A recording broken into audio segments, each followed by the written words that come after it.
وَلَا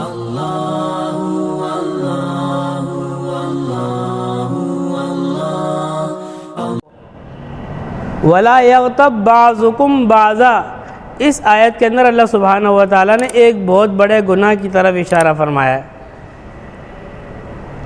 کہ تم میں سے کوئی ایک دوسرے کی غیبت نہ کرے۔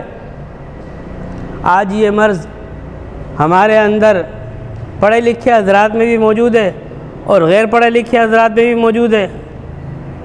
جو اس چیز کو جانتے ہیں ان کے اندر بھی یہ مرض موجود ہے، اور جو نہیں جانتے ان کے اندر بھی موجود ہے۔ اور یہ اتنا عام گناہ ہو گیا ہے کہ اس گناہ کو ہم گناہ ہی نہیں سمجھتے۔ جب کسی گناہ کی شناعت و قباحت دل سے نکل جائے تو انسان اس گناہ کو گناہ نہیں سمجھتا اور اس کے کرنے پر جری ہو جاتا ہے۔ جب کسی گناہ کی برائی اس کے دل سے نکل جائے گی تو اس کو کرنے میں کسی قسم کی دقت محسوس نہیں ہوگی، اس کے دل میں ایک مرتبہ بھی خیال نہیں آئے گا کہ یہ گناہ ہے۔ اور اس قدر اس قرآن مجید میں اس کے بارے میں سخت وعید آئی ہے، احادیث مبارکہ کے اندر بہت اس کی شناعت کو بیان کیا گیا ہے۔ جب یہ بات ہمارے دلوں سے نکل جاتی ہے تو وہ گناہ کرنا آسان ہو جاتا ہے۔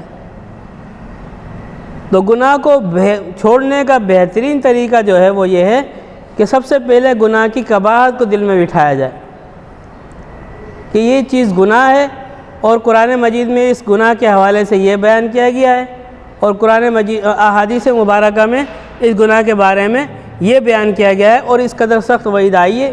جب ہم دل میں اس بات کا مذاکرہ کریں گے تو انشاءاللہ اس گناہ سے بچنے کی توفیق حاصل ہو جائے گی۔ تو فرمایا تم میں سے کوئی ایک دوسرے کی غیبت بیان نہ کرے۔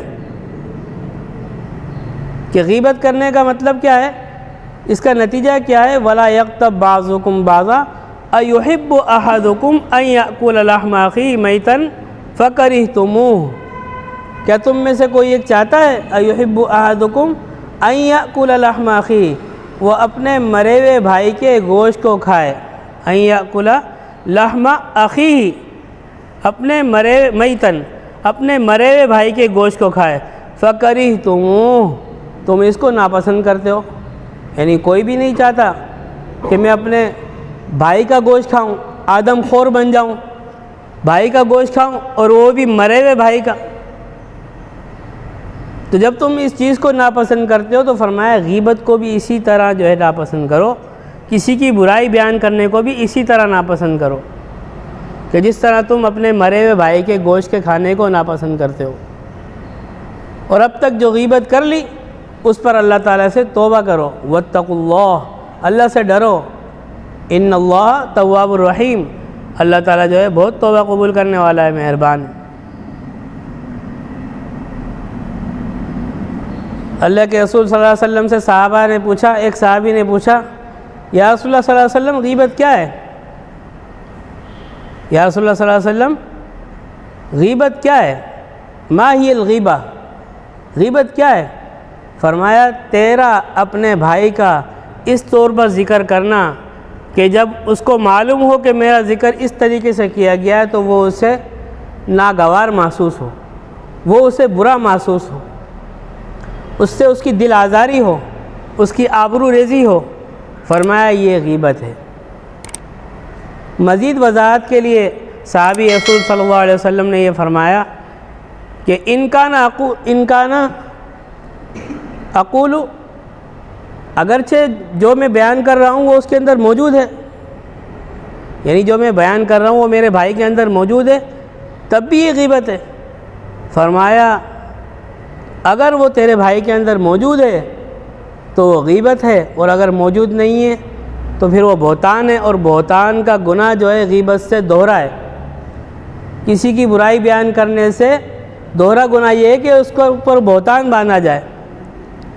غیبت جو ہے وہ اس قدر خطرناک ترین گناہ ہے کہ بہت سارے لوگ ہوں گے، حساب و کتاب ہو رہا ہوگا، حشر کا میدان ہوگا، کسی نے جو ہے نمازیں پڑھی ہوں گی، تسبیحات پڑھی ہوں گی، حج ادا کیے ہوں گے، اسی طرح جو ہے روزے رکھے ہوں گے، صدقات دیے ہوں گے، عطیات دیے ہوں گے، لیکن جب حساب و کتاب کا معاملہ شروع ہوگا تو اس وقت جو ہے لوگوں پر اس نے جو غیبت کر کے ان کی آبرو ریزی کی ہوگی، ان کے دل دکھائے ہوں گے، تو اب جو ہے اللہ سبحانہ و تعالیٰ کی طرف سے حکم ہوگا کہ جو لوگوں کی اس نے برائی بیان کی ہے، اس شخص کی نیکیاں ان لوگوں کو دے دو۔